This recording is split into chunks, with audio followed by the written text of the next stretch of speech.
Hey guys, this is Patrick Freeman here in Chongqing, China. Yes, I know I don't have my mask on. Don't get after me, mama bears.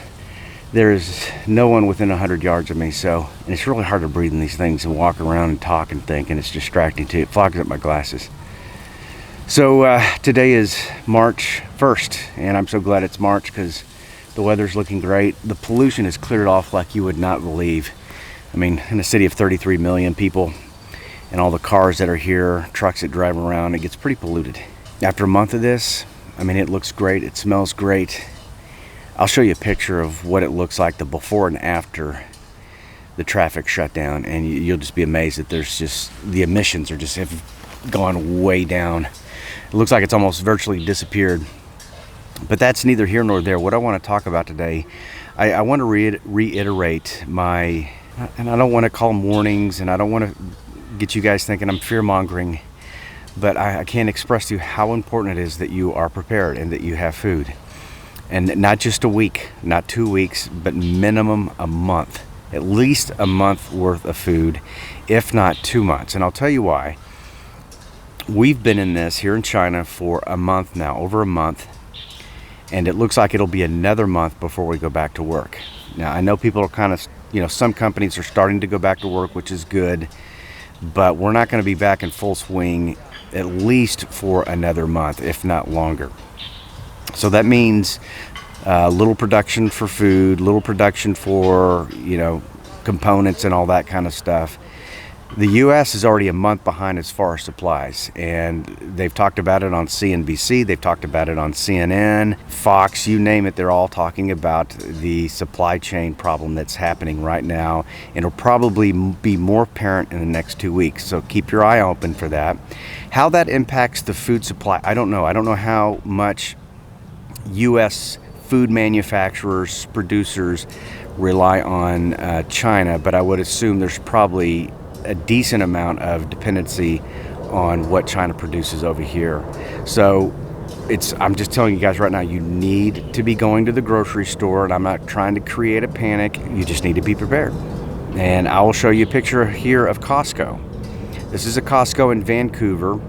I'm part of this group chat or Facebook group that they cover the coronavirus. Now, there's a lot of misinformation, there's a lot of negative information, so if you decide to become a part of this group, just keep that in mind. And the analogy that I used the other video, was you're eating watermelon, spit out the seeds, and try to get information as best as you can that can help you plan for this. But the first thing that you can be doing is going to the store. But you can see here in this picture, this is a Costco in Vancouver that the food section was completely cleaned out. Now, this happened in Vancouver. I know there's got to be other places in various countries that the same thing is happening. It happened here, and on I think actually a much smaller scale it happened here, but it's going to be happening in the United States because the virus continues to spread.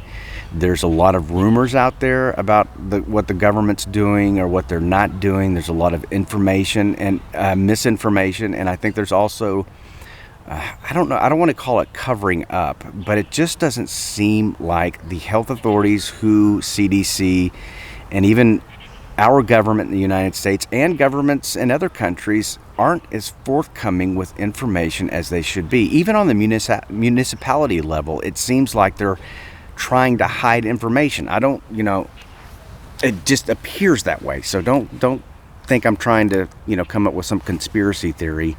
And believe me, I could come up with plenty of conspiracy theories about this, but the point is, you need to be stocked up. You need to have a month and a half, 2 months worth of food. What do you get? You get rice. Get big bags of rice.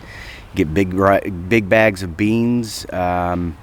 You get cleaning, like bleach, cleaning supplies, but going back to the food, peanut butter, honey, stuff that is non-perishable, and there's plenty of things out there to do that with, and it's cheap too.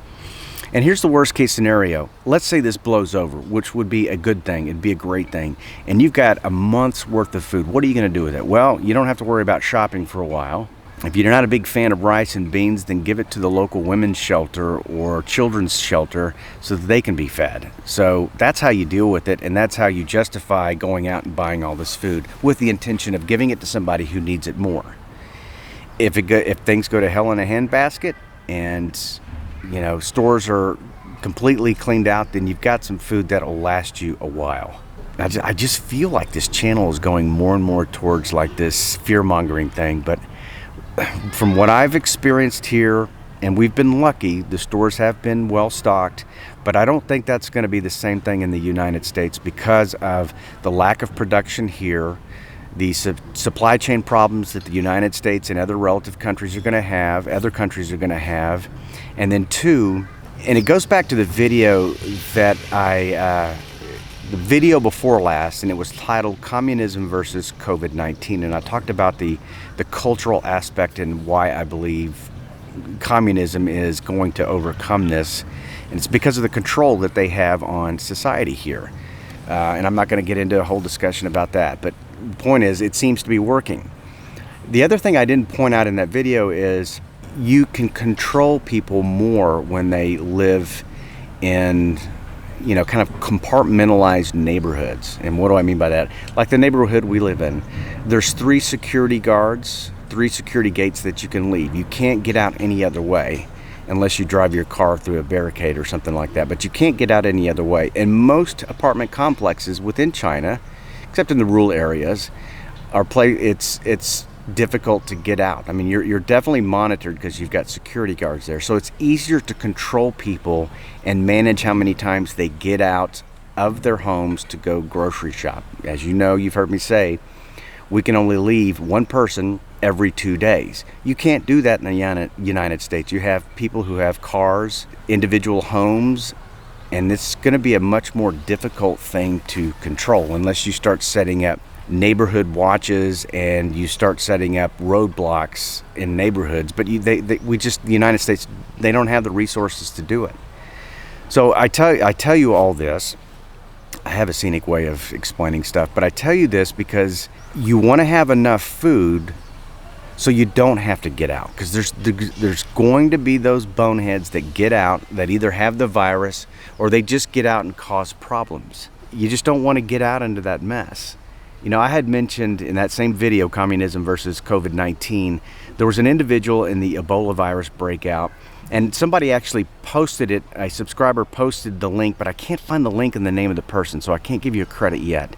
But once I find it, I'll definitely mention your name. But she gave me a link to a news article that talked about this person. She was actually a doctor or a nurse. She was also a journalist, so she was working for either NBC or CBS, and she was covering the Ebola virus. She came back and she was supposed to be in this quarantine for a certain amount of days. Well, she broke it. She was actually caught going to like a fast food restaurant with some of her crew, and she ended up, I think she got fired for it. It sounds like she made it sound like she was resigning, but she got fired for doing something like that. We're really stupid, and it really wasn't any type of apology. It was just, let's just brush it under the carpet and move on. But you're going to have people like that get out that have the virus, could potentially have the virus, and you just don't want to get out in that situation. You want to stay at your house, and that's why I keep saying, make sure you have plenty of food, plenty of supplies, and there are plenty of prepper channels out there that you can be checking out on YouTube. Just go to the YouTube search menu and type prepper, and you will find prepper galore stuff. Now keep in mind too, there's a lot of end of the world apocalyptic stuff going on in those channels, but they do really, a lot of them have some great information on what to store up for in a situation like this, and very specific information. So, and you got to keep this in mind. Within the next week, probably the next couple of days, you're going to start to see more and more runs on the grocery store. So it's like a very short window of opportunity to make sure you're well stocked and well supplied. I think I've beat that dead horse. I'll probably end up bringing it up again somewhere down the road as far as videos, but I'm stressing with you guys, be prepared. You need to be prepared. I love you, and we'll see you in the next video. Take care.